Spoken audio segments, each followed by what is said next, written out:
Production and distribution of City Club forums on IdeaStream are made possible by the generous support of PNC and the Raskin Family Fund, with additional funding from Robert Conrad, Cleveland State University, the Chautauqua Institution, the Cleveland Clinic, and the United Black Fund of Greater Cleveland, Incorporated. Does Cincinnati have one? So similar ideas.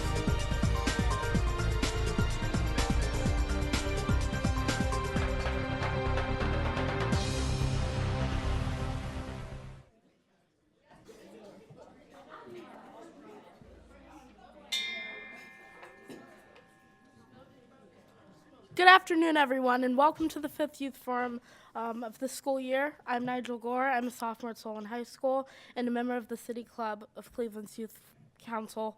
I am pleased to introduce today our forum, a conversation focusing on women's experience through immigration. This year, immigration has been at the forefront of policy and news all over the globe.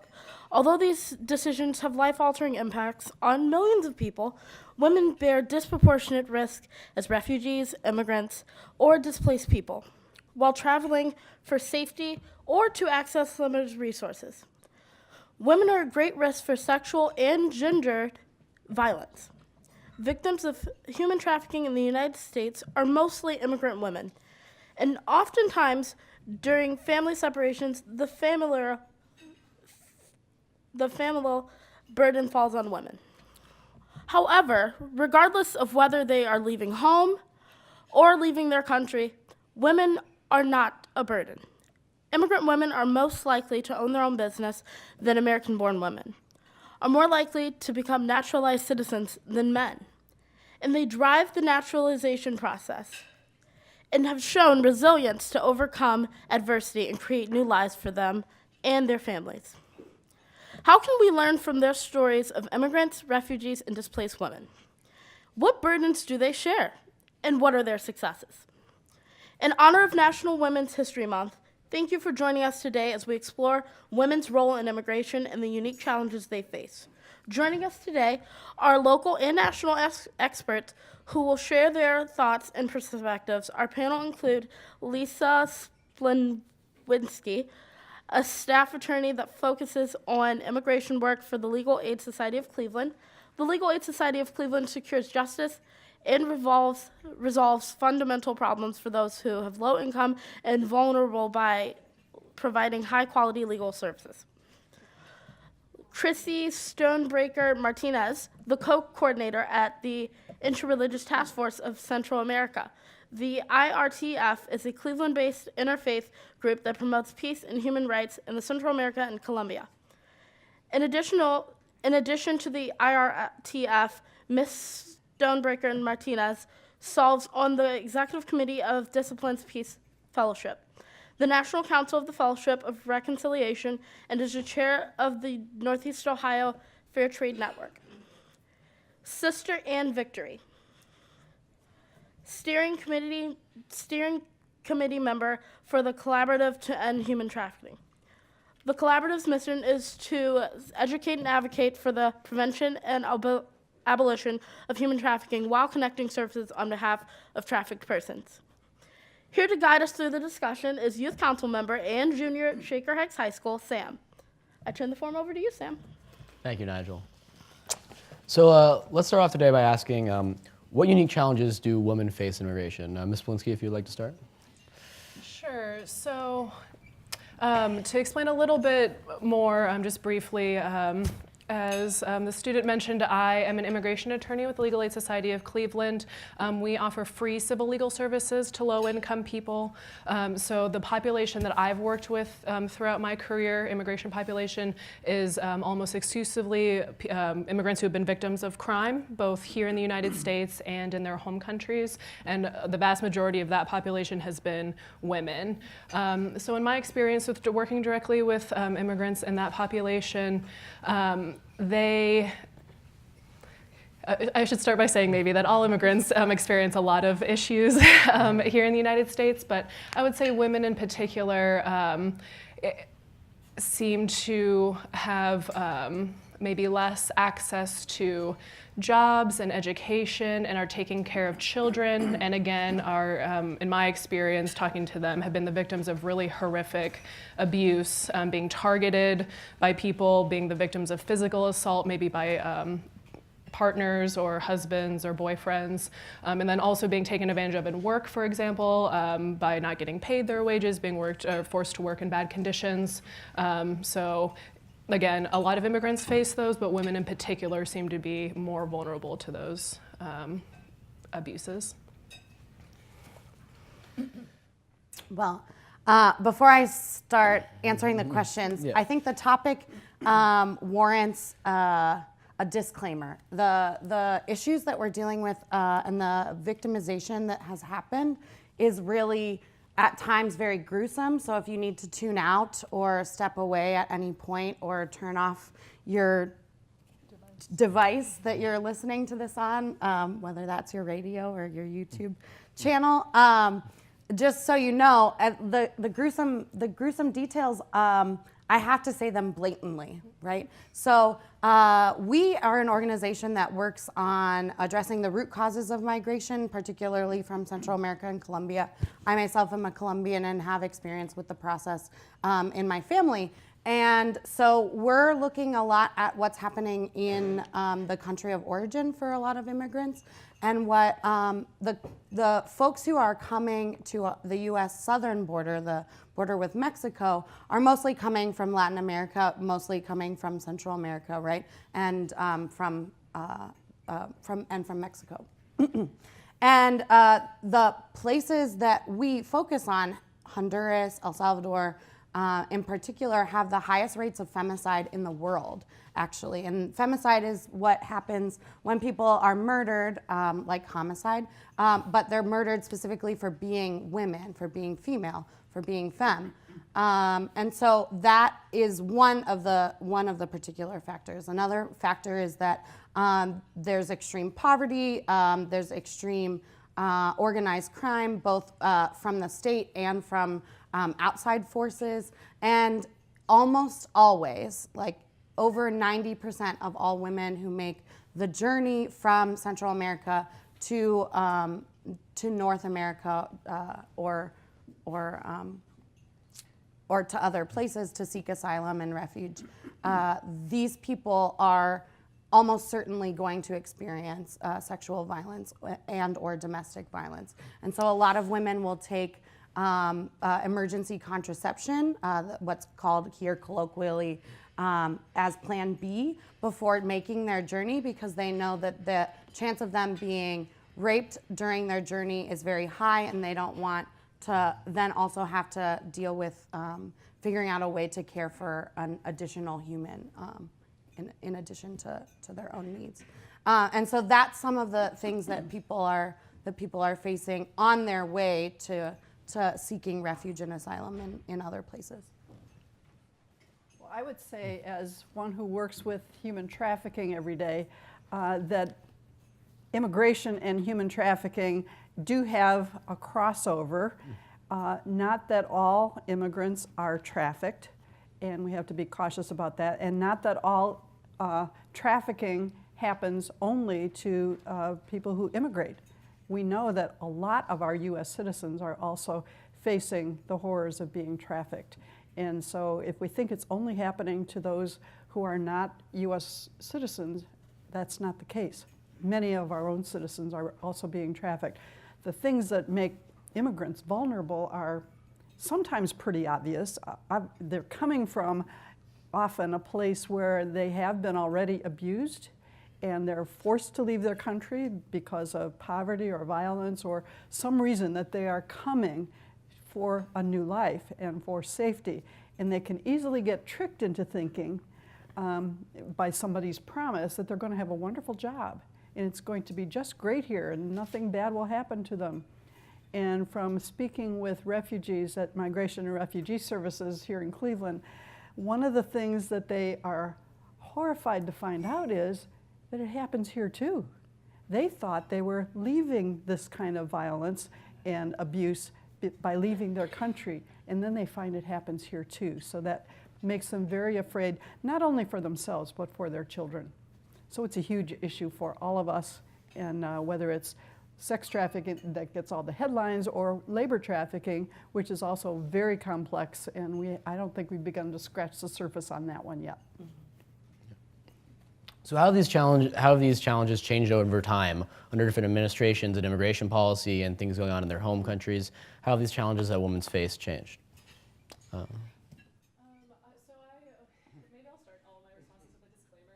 So I've only been an immigration attorney for 3 years, so that's not very long. Although to me, sometimes it seems like forever. But I would say just in that brief time, the United States has immigration laws. It has had immigration laws for many years now, ever since we've become a country.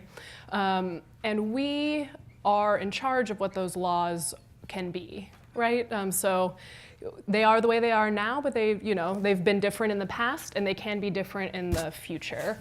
I would say that the way they have changed most recently, from what I've seen with my clients, is there are a lot of people here without legal permission in the United States. I think a lot of people understand that, many millions of people. And the way we treat those people, again, is up to us. So recently, I've seen a rise or an uptick in enforcement against people who are here without status. I should say briefly, to make it very clear, that being here without legal permission, so being here undocumented, is not a crime. I'm going to pause. Everyone listen to that. It's very important. It's not a crime. Crossing the border without permission is a crime, technically, but that it's the act of crossing the border, and then once if the person is not, prosecuted federally, that's then being here just without papers is not a crime. So when you're talking about immigration enforcement, you're talking about people who are not here legal or do not have a legal reason to be here, and they get put into immigration proceedings, which is called deportation proceedings. Those proceedings give the immigrant an opportunity to prove that there's a legal reason for them to stay here in the United States. So I'll just say quickly to dispel some myths, like I'm an immigration attorney. I don't just go and make up reasons for why people should be here, every day. That would be so easy, I feel like, but unfortunately that's not how it works. I help people enforce their rights under the immigration system as the laws work right now. So I think if you think about it, there are maybe between 9, 11, 15 million undocumented people in the United States. The numbers kind of depend. And there seems to be increased enforcement against all of those 11 million people. When we have limited resources, sometimes it would make more sense to choose who you target for enforcement. And a lot of my clients, like I said, are mothers who've been victims of crime, either here in the United States or in their home country, and have families and are living just normal lives day to day. Like I grew up in a family with a mother, and I see my situation in their families as well. And when the mother or the parent gets put into deportation proceedings and is deported and can never see their children again, that's a difficult outcome sometimes. And it doesn't have to be that way, like I said. So I guess to answer your original question, the change I've seen is just harsher consequences against people that have really lifelong and devastating sometimes consequences in people's lives. That again doesn't have to be that way.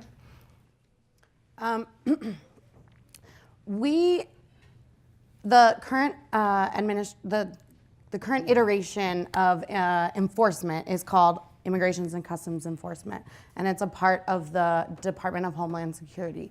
But the Immigrations and Customs Enforcement body, the legal body, the government body that exists now, actually was created after 9/11. And so we know that before we had a body called INS, Immigration and Naturalization Services.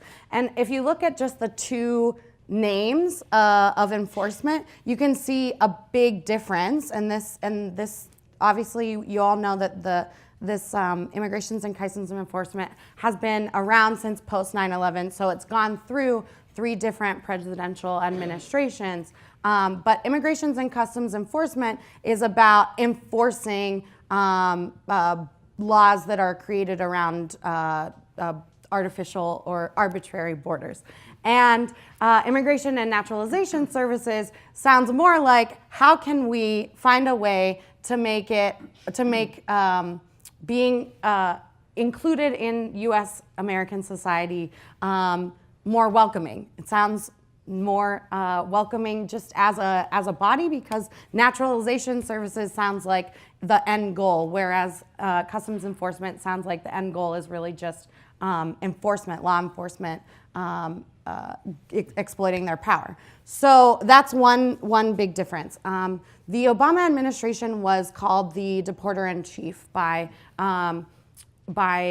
lots of dreamers, DACA recipients, people who have status based on their what's called deferred action for childhood arrivals. Because they were childhood arrivals before the age of 18, they came to the United States. And so that was one difference. It's just that increase, right? And as Lisa has already stated, that has continued in this administration as well. And one new practice, the practice of family separation, and that goes in many different directions, right? People who are deported are separated from their families as well, as Lisa's already defined.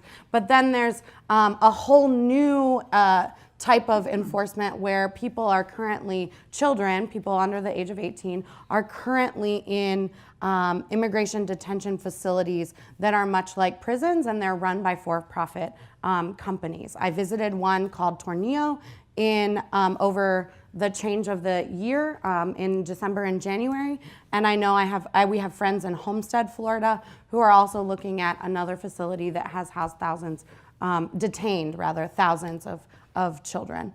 And so all of these different, these are just some of the examples. I think I could go on and on. But before the questions get too far out of, before we get too deep into the questions, I wanted to pass around this folder because there's a flyer that our organization has created around immigration that if you want more information, you can grab. And there's also a sign-in sheet. If you're interested in more information from me later, I would be really happy to send it to you. So I'll give that to you.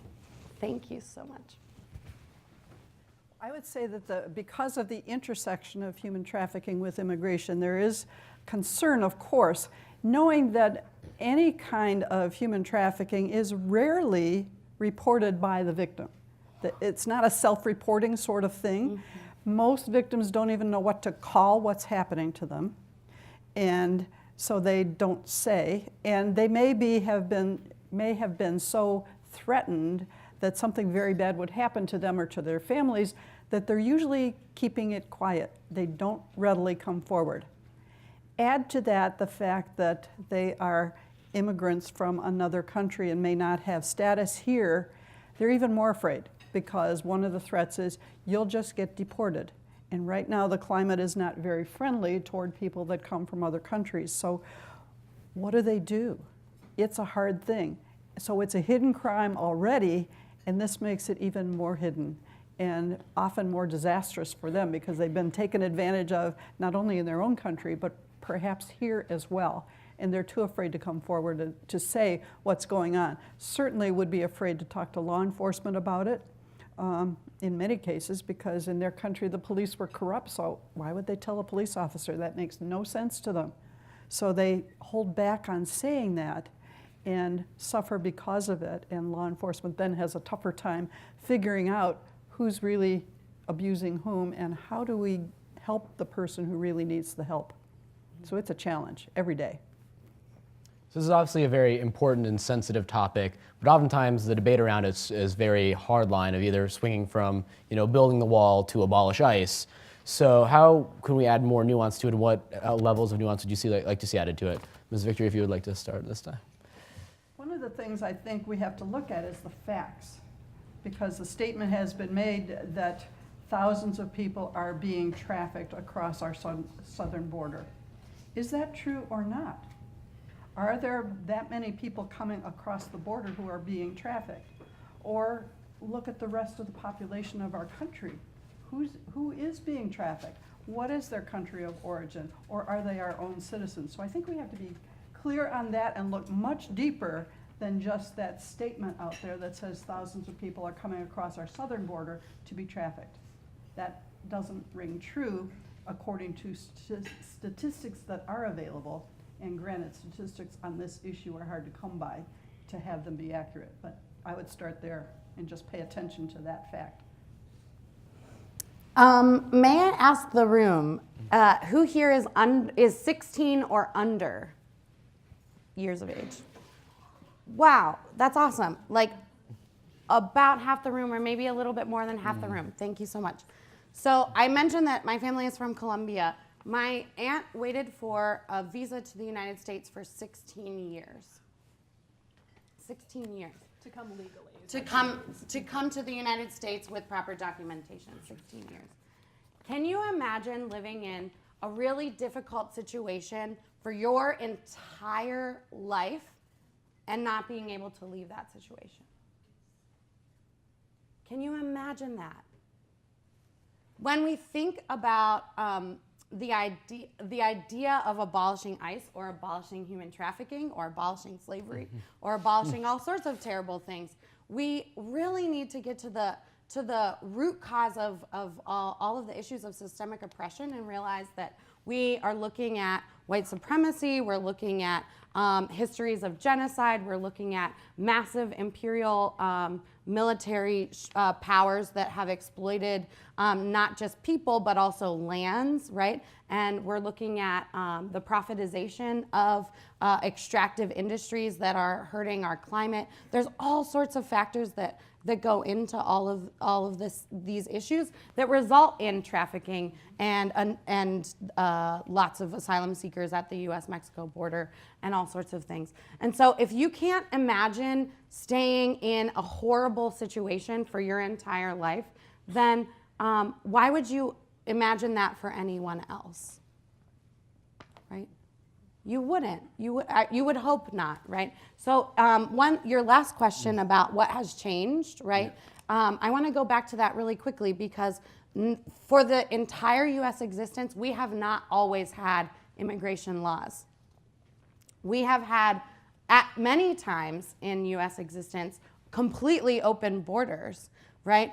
And that's what people talk about with Ellis Island, right? Lots of people who settled in Cleveland were originally people who came to Ellis Island. And so that sort of practice of open borders is something that we could get back to. It's not always been the way that the system hasn't been the way that it is now. It hasn't always been that way. So if we talk a little bit more about the nuances, I think people, and if we talk about human stories, I think people can really find a way to come to dialogue.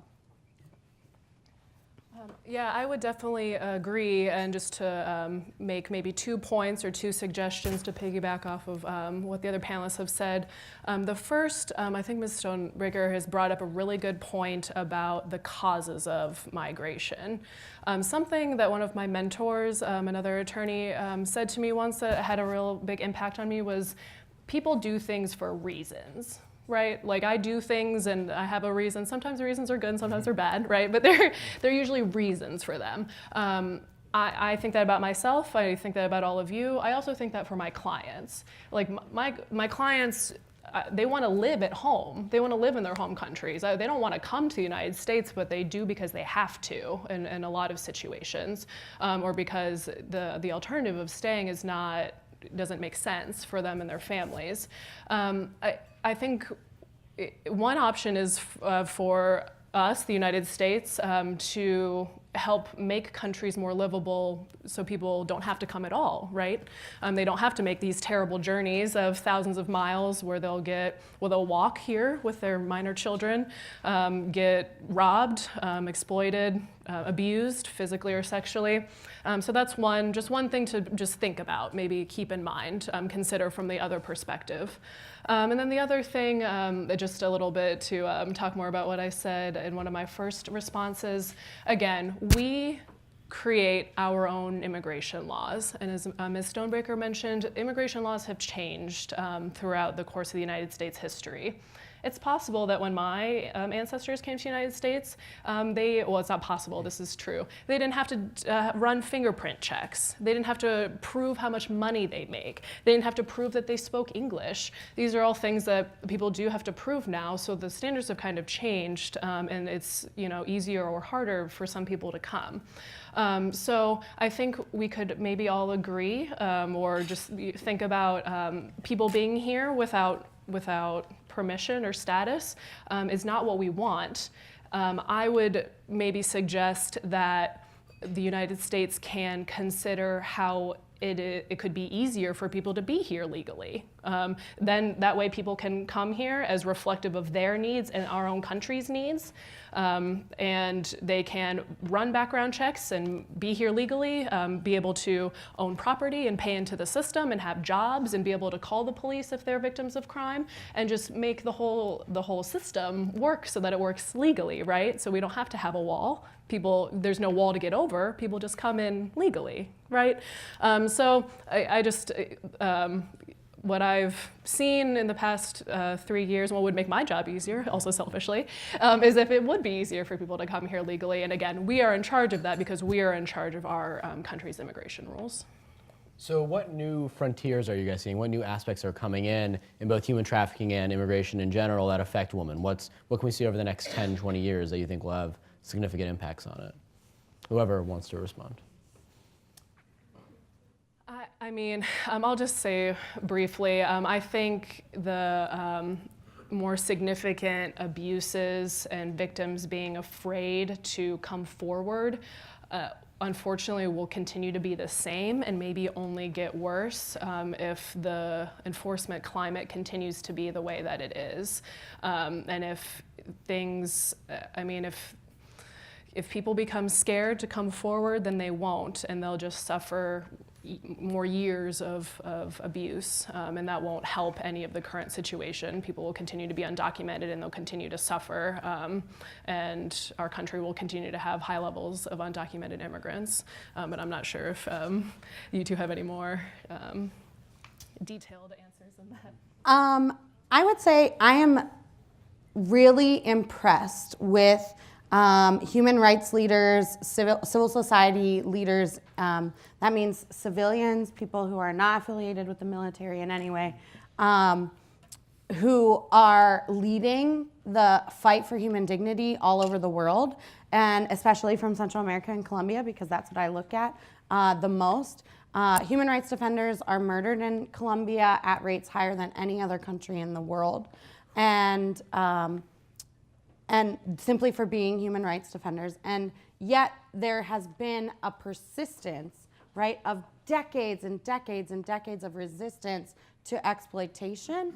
And I currently see the massive groups of people who are coming to the United States border, not necessarily being trafficked, but seeking just refuge and asylum as an iteration of resistance, right? There are thousands of people coming together to say we're safer in numbers, right? We're safer when we travel together, and we're coming to the United States because we know you're all great with Google. Google the United Fruit Company, and you'll learn a ton of information about how the United States and how multinational corporations and how all other governments as well have been involved in the result, like the current iteration of violence in each of these countries, right? So I think what will change is people will be continuing to speak out more, and I think people will continue to make the connections to the historical reasons for why people are fleeing violence today. I would say that one of the things that can help is that we recognize it's not just about the person who's coming, it's about all of us and our own awareness of the crime of human trafficking, who it affects, what to look for, what to do when we see it, and how do we respond? Who would we call for the sake of someone whose life is in jeopardy? And So we're seeing that happen, and that gives me some hope that people are becoming more aware. They are actually calling the National Human Trafficking Hotline, whether the call is about a U.S. citizen or a foreign national. They're making those calls. And in terms of Ohio, we've stepped up. The calls from Ohio are fourth in the nation. Does that mean human trafficking is worse here? I'm thinking that perhaps we have become more aware here, and that's a good thing. There's a mix. Yes, it's going on. It's going on in every zip code, according to our friends in law enforcement, so we have to be aware of that. But it's also hopeful to me that people are stepping up to the plate, as you said. People across the country are wanting to learn about this and are no longer hiding their heads and thinking it would never happen in their neighborhood, because it does. And so the whole world is our neighborhood when you think about it, because of globalization. We have a whole lot more work to do with our direct neighbors who live next door to us, but also across the nations, across the whole world, across our borders. Hello, my name is Natalie Grace Sapula. I am a senior at Andrews Osborne Academy and president of the Youth Forum Council. Today, we are enjoying a Youth Forum panel discussing women's experience with immigration, featuring Lisa Splawinski, staff attorney at the Legal Aid Society of Cleveland, Chrissy Stonebreaker Martinez, co-coordinator at the Interreligious Task Force on Central America, and Sister Ann Victory, director of education for the Collaborative to End Human Trafficking. Our moderator is Sam Lehman, Youth Forum Council member. We are about to begin the audience Q&A. We welcome questions from everyone, City Club members, guests, students, or those of you joining us via our live stream. If you would like to tweet your question, please tweet it to @CityClubYouth, and we'll ask as time allows. We ask that your questions be brief, to the point, and actual questions. If you have a question, please raise your hand, and one of our microphone holders will come over to you. Holding microphones today are Youth Forum Council members Maria Kondratova and Sophia Boyer. May we have the first question, please? More specifically for Ms. Splawinski, you spoke many times that this is in our hands, that the laws of this country are in our hands, and Congress and government in general has been unable for decades to make any real progress on immigration reform. What can we do to make that change, and in your eyes, how specifically is it in our hands? Great question. I was at first a little bit not fearful, but anticipating speaking with a group of students, because this kind of issue will be a huge part of y'all's lives. Like, it's not changing going forward, right? You and me, to a certain extent, I'm a little bit older than you guys, but our generation is going to be continuing to experience these issues and hopefully come up with a solution. So, as you rightfully pointed out, immigration laws have not been passed for years, and actually, to a point that we've been talking about earlier, the last time a major immigration reform law was passed was 1997. So it was a long time ago at this point. And the last time that immigrant visa numbers, which are the numbers of people who are allowed to come into the United States, was rearranged was 1950. So that is decades ago at this point, as does not, some might say, reflect our current needs or of the United States. So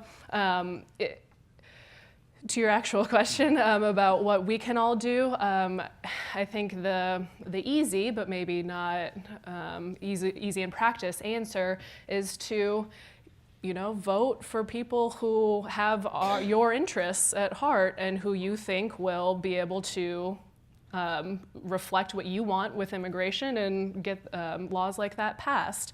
I think the other thing that my other panelists might have more direct experience with is, if this is an issue that's important to you, and I think it should be important to all of us, because it is such a big issue and it affects everyone in the world and the United States, is talk to other people about their views about immigration, because when I tell people that I'm an immigration attorney, I've sometimes learned to not do that at all, because I get a lot of people's opinions about what they think about me and my job and the people that I help that are sometimes not welcome. But if you take the time to engage people and talk to them about your experience with immigrants. If you're an immigrant yourself, just to talk to people about other people, I think that changes attitudes, which then collectively gives us back the power to be able to make changes that we want to see. I'll also, though, if my panelists have anything else to add, I think I've said plenty. I'm so grateful that you mentioned that, and I was actually hoping that you would expand upon this.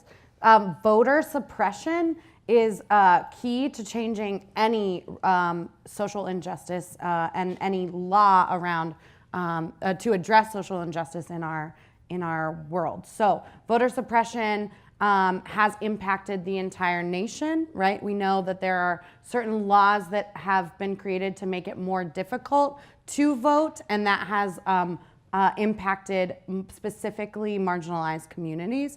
And one thing that Ohio, there are many things that I'm disappointed on about in Ohio, but one thing that I think that Ohio is really leading the nation on is addressing issues of gerrymandering, right? We're the first state in the union to have a bipartisan council to start to look at our state identified districts.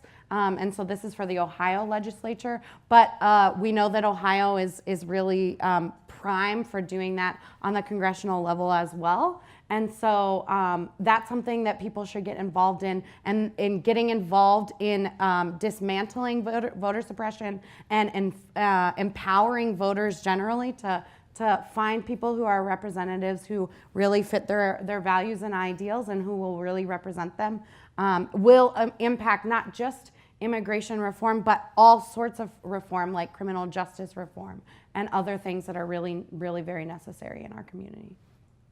And I would concur with what both of you have said. And even though many of you are not yet able to vote, it's important to learn how to use your voice and your influence now. Keep learning about the issues, where you stand on them, and exercise your right to vote when you can, but also talk with your parents or your brothers and sisters who may be older than you who are saying, I'm not going to vote.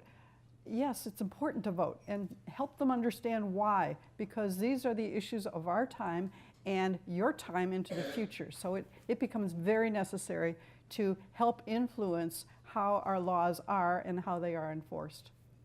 And I'm sorry, one more thing to add quickly, because it's important. I want to mention it before I forget. I think sometimes local and state politics gets lost in this conversation as well, because we view immigration as a national or federal kind of issue. But the way that, immigrants, and we and immigrants interact with a variety of different organizations, systems, and agencies here in Ohio as well.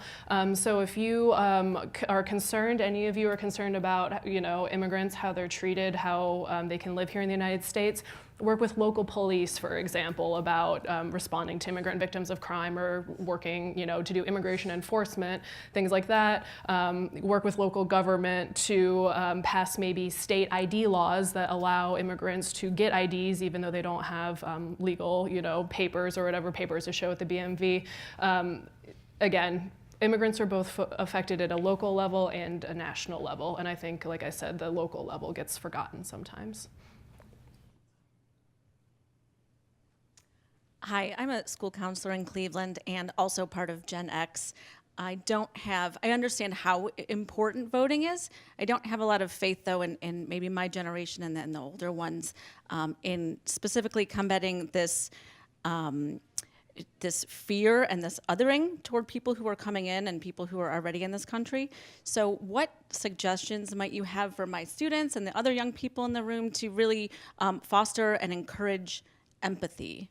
Because I think if that's not there, then the voting's really not going to change. Thanks. What a great question. I think storytelling is really moving, and it's really important to dispel the myths and the narratives that have been created in society, right? So we are a nation of immigrants and people who were forcibly displaced from their homes and put under forced work. That's called slavery, and indigenous people, right? So that's one myth, right? But most of us came here most of us are not from here, or at least not totally from here, because unfortunately, one of the most massive genocides in the world happened on this soil. It's important to tell us the individual stories too, right? Like there's a young girl. How many people here have heard of Malala?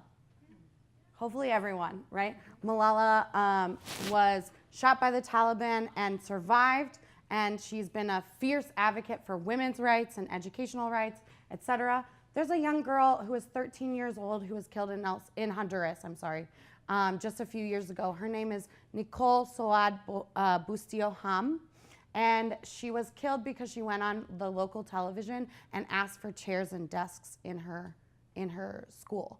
And so if you tell people that story, right, and if you Google her and learn more about her story, then people might really understand a little bit more about like the harsh reality of what is happening to individuals, right? And when we make it about ourselves too, when we find a way to connect ourselves to that, then we can be much more persuasive, right? The Interreligious Task Force on Central America and Colombia, IRTF Cleveland, on social media. If you go to irtfcleveland.org, we take on 6 urgent human rights cases every month, and we publish those for you all to see. They're listed there already. And so you can read the stories of 6 individuals or families or communities, small communities, every single month to really keep an eye out on what is the context that people are fleeing right now. And I think that type of personalism is what will ground us all in empathy and compassion going forward. I think another thing is very, very simple, really. It sounds simple, but I guess it takes some courage. Get to know someone who you don't know in your own school. Get to know the person. Hear their story. Look out for that one who seems to be isolated in some manner, or nobody sits with at lunchtime. Find out more about that person. See what's going on with them, share your own story, because then you build a relationship that takes you out of just pointing at that other as someone bad, or I don't want to be with that person because they're different from me. Well, difference is our blessing, really. When you think about it, we'd be pretty bored if we were all the same. And we have so much richness when we can look out and see who else is living with us in this great diverse country and welcome that as a gift to all of us. So it's a challenge, but it may be something that as a counselor you can help students do. I definitely agree, and wanted to also thank you for that question, because in my experience, the othering and fear is a huge motivator, and it's very easy to base everything on that kind of viewpoint instead of taking the time to understand things in a personal level.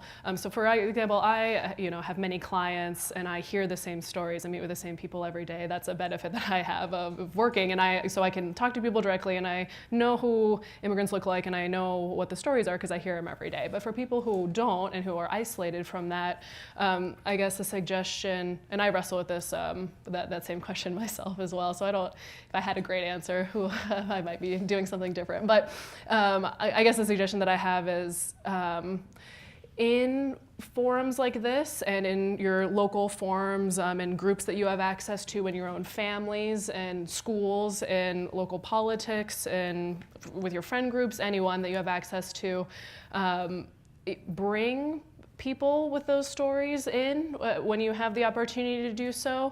Like it would be, great, and when we, for example, Legal Aid has panels or other things as well. We try to get our clients there for them to say directly themselves, explain, their own story. So you put a face to things and you hear directly from people's mouths and what they've experienced. It's a lot harder to say like, oh, you're lying, if the person is there telling them themselves. So I guess that would be my recommendation. And to go back to what we were talking about in the last question, to really make it local as well, focus on what you can do in your own community, what you have access to bring that information to other people that you have access to. That's a daily hard decision though, guys, and we have to do it every day and for the rest of our lives until the problem gets better. So just think about that when you go home and for the rest of the year, and I wish you luck in it, and I will try to do the same for myself as well. Really quickly, to add, in a world of Snapchat and Instagram and Twitter, we really consume information in very small doses, right? And I would say that it's important to have some of those ready, those facts that you can pull out of your pocket. Sister Ann has already defined some of them at the beginning of the panel. Women are much more likely to be naturalized. Immigrant women are much more likely to own businesses than women who are natural-born citizens, right?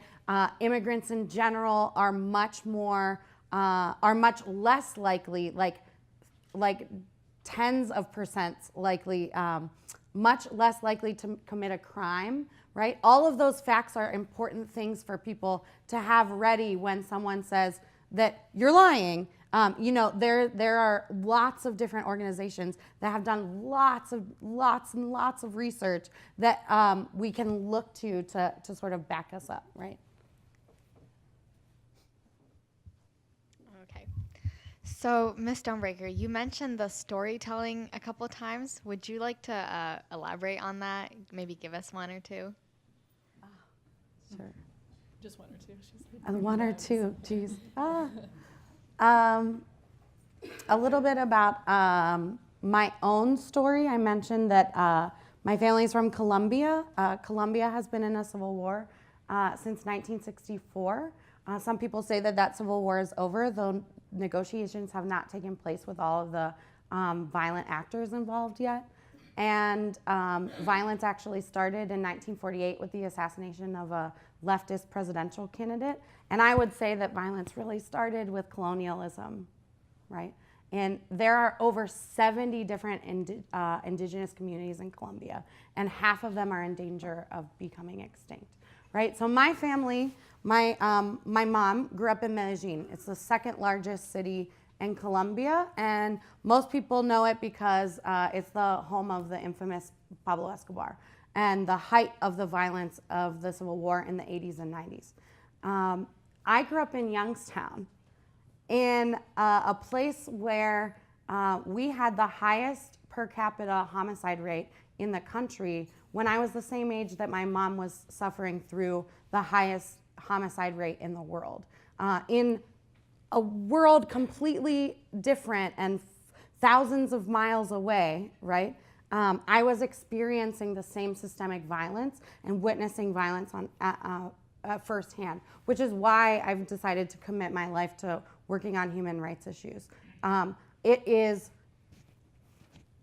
a tremendous blessing for me that my aunt had the support of a family members in the United States, and she could wait out 16 years to get her visa. But not all of my family members could do that at different times in the conflict. There were times in the conflict that people just needed to be moved very quickly. There were curfews in Medellin. And we've heard of places of conflict and torture and civil war and violence all over the world. These stories have been replicated over and over and over again. And we've heard of the types of tactics of torture that have been used. And we've heard of the tactics of targeting women, and we've heard of tactics of people having curfews, grown adults having curfews, all these different things. And so part of the reason why I'm in this work is because of my personal connection to it. But also, I am inspired by women, human rights defenders especially, but human rights defenders of any gender all over the world. There's a woman named Bertha Kassitus who was the Goldman Environmental Prize winner. That's like the Nobel Peace Prize for environmentalism in 2015. And in 2016, in March, so the third anniversary of her death, she was murdered in the middle of the night by people who have actually, it's been found, to be trained and funded by the United States government. Bertha Kassitus is her name. Remembering the names of these people is really, really, really important, right? And remembering the aspects of different stories, and I just like abbreviated that story so much because of the sake of time. But remembering the aspects of stories that connect to our own identities is also really important. And I think that people are compelled really by storytelling, and not just compelled when they hear stories, but people are also compelled when they understand their own story. We cannot be people who are civically engaged trying to change the world for the better if we're not also doing that within ourselves, right? And understanding what internalized oppression looks like within ourselves and what our identities have brought us to care about, right? The Interreligious Task Force, we focus on 6 different countries in Central America, but we connect the issues of those 6 countries to what's happening all over the world. I observed border bombings and elections in Iraqi Kurdistan in September because I know that democracy in Iraqi Kurdistan will uplift democracy everywhere, right? And I know that, that when I go observe elections in El Salvador, which I've done in the past, that I'm also trying to promote the same kind of thing, real just self-determination and autonomy for people, for individuals, right? And I know that those things are connected. So we only focus on 6 countries, but we're the Interreligious Task Force, which means all faith or no faith, and no faith, right? Whatever morally grounds you, bring that to the table to address social injustices, because that is the only way you'll be genuine and authentic, and that's the only way you'll be passionate enough to continue to keep up your motivation and your drive, and it will really help you find whatever the issue or niche that you're going to be working on in your life, whatever that will be. Thanks for your question. While we're waiting for the next one, I can say or give an anecdote briefly from one of my clients that has stuck out. I work here in Cleveland now, but I was working in San Antonio doing immigration for a while, which is sort of the center of where immigration is really happening. It's happening everywhere, but it's really happening along the border, of course. And part of my job was to go to an immigration detention center, similar to the one that Ms. Stonebreaker was talking about, but in San Antonio it's called Carnes. It houses about 1,000 women, or detains, as she said, 1,000 women and their children who are not criminals. They're just here to apply for asylum. So again, I will let that sink in. They have not committed any crimes, but they're being held in a jail to apply for asylum. So again, I'll just briefly mention, the government has decided to do that, but it doesn't have to be that way. So just something to think about. But one of the first step to apply for asylum usually is to have a pre-interview with an asylum officer called a credible fear interview. And usually it's the woman, the mother, will explain, give a summary of why she's afraid to go back home. And if the officer believes you, then they're allowed to leave jail and continue to fight their case in immigration court. So that first interview is just the first step, but it's to make sure that people are not lying, basically. So that's a part of the asylum process. I was listening to a woman who fled either Guatemala, El Salvador, or Honduras. I'm sorry, I forget at this point, but we met with a lot of women. And they're very similar places, yeah, and it's called the Northern Triangle, so they're really connected. Yeah, in that way. Yep.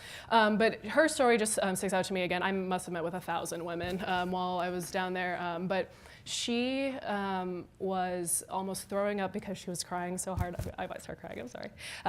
She was terrified that she would not get out of jail because she told me she was forced to prostitute herself to support her family, to be able to collect enough money to get out of home country. And that wasn't even the reason that she fled. That was just a separate abuse that she was afraid about. And she was so scared to even tell me that happened because she thought she wouldn't be able to apply for asylum. So again, the asylum part was that she had been threatened with death several times by gang members down there. So these are, again, multiple levels of abuse that people are suffering. And I didn't even ask her about the trip up here. It's possible that she was also, a victim of a crime on the way up here. So these are the kinds of things that people are experiencing, and they're not making it up, and people can't live like that. So again, these are the kinds of stories that I think are particularly poignant. So I was just curious, we've been discussing a lot today about women's immigration rights on the national level as well as in Ohio, but what specific challenges do women face coming from different borders? So from the southern border, or coming from the northern border, or even overseas immigrants, what specific challenges are women facing in different areas? Challenges are, so I was at the southern border. I can speak briefly about the challenges there. A lot of, as Ms. Stonebreaker mentioned, a lot of, most of the people who are seeking asylum at the southern border are fleeing bad or horrific violence. And the one way that you can, or the way that you can claim asylum is to go to the border where there's an actual wall and there are border agents and things, and present yourself and say, I'm afraid to go home, and then they'll put you in the immigration jail that I was describing, and with your family sometimes, or you're separated from your family, and you go through the asylum process. While I was down in San Antonio, there were stories of people, immigration agents at the border, turning people away, and saying, like, you can apply for asylum, which is against our asylum laws. So that's one challenge, like not even being able to be given the opportunity. Also right now, the government is, in some parts of the United States, so just in California, not letting people into the United States while they apply for asylum, but forcing them to stay in Mexico during the asylum process, which can take many years. And in Mexico, it is unclear if people are safe or if they have access to immigration attorneys to help them. So that's another challenge. And then the third challenge that I'll just mention briefly, and then my panelists might want to talk more about it, is the family separation issue, where mothers and fathers, but mostly mothers, were being separated from their children and taken to two completely different immigration detention facilities or jails, like thousands of miles across or apart from each other, during the asylum process. And again, there have been stories that immigration has used that separation to force people to say that they'll go back home, like take deportation orders instead of applying for asylum and things like that, which again cuts off people's rights to apply for asylum. So those are three main challenges that I've seen recently. To just expand upon those challenges a little bit, and just so you know, there is a for-profit detention center here in Northeast Ohio. The Northeast Ohio Correctional Center is run by CoreCivic, which used to be called the Corrections Corporations of America, and there are hundreds of beds allocated specifically for immigrants, and that's in Youngstown, Ohio. I currently have clients there, just to let you all know that she's not lying. Yeah. And so that's part of our story, is knowing that we have these institutions right in our backyard. There's an Immigrations and Customs Enforcement facility here in Brooklyn Heights, Ohio, 925 Keynote Circle. There's a vigil at 4 o'clock on every Thursday if you want to join. But that's a check-in facility. So that's a facility that was used to detain people temporarily when Cleveland had, or not Cleveland, but Northern Ohio had two massive over 100-person raids last summer in June, just 10 days apart, both in Northwest Ohio and Northeast Ohio. And then to expand a little bit more, Lisa's already mentioned that, so I spent time in Tijuana, San Diego area, in ambos Nogales. That means both Nogaleses. There's a Nogales in Arizona and Nogales in Sonora. And then as well in West Texas and in South Texas. And so we get around, we do a lot of public liturgy and a lot of street theater and witnessing at immigration detention centers. And Lisa is definitely not lying when she says that people are being denied their legal right to asylum at the U.S.-Mexico border. The one very obvious difference is that the U.S.-Canada border does not have a wall and does not have enhanced border technology set up in the mountains in Montana or in Ohio or in Michigan or in Wisconsin. That is only along the southern border of the U.S. border with Mexico. And there's a reason for that. I think that has to do heavily with racism, among many other things. And so this denial of people to get their legal right to asylum, which is you must present yourself on U.S. soil to ask for asylum, right? And this denial has been documented by at least 2 female congressional representatives in our House of Representatives. Just this week, Google that. I don't remember actually the representatives' names. I know one was from Florida, but they have really beautifully, I think Behringer is one of them, they have really beautifully documented with just their camera phones, Border Patrol agents who were denying women and children and men and families entrance to their asylum hearings, to their credible fear hearings. Good afternoon. I'm Orimilo Orisanya, a member of the Youth Forum Council, and today we have been enjoying a youth forum on women's roles, rights, and stories through immigration. All City Club youth forums are sponsored by AT&T. We appreciate your continued support for our student programming. We welcome students from Andrew Osborne's Academy, Bard High School, Early College Cleveland, Citizens Leadership Academy, MC Squared STEM High School, and Westlake High School. Support for student participation in City Club forums comes from KeyBank and the William M. Weiss Foundation, with additional support from the donors you'll find listed in today's program. We thank you all for being here today. And that brings us to the end of today's forum. Thank you, Ms. Splawinski, Ms. Stonebreaker Martinez, Sister Victory, and Mr. Lehman. And thank you, ladies and gentlemen. This forum is now adjourned.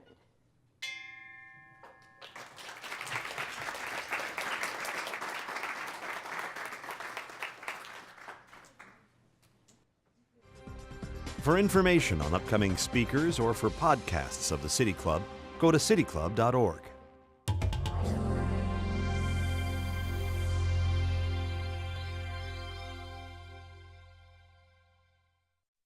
Production and distribution of City Club forums on IdeaStream are made possible by the generous support of PNC and the Raskin Family Fund, with additional funding from Robert Conrad, Cleveland State University, the Chautauqua Institution, the Cleveland Clinic, and the United Black Fund of Greater Cleveland Incorporated.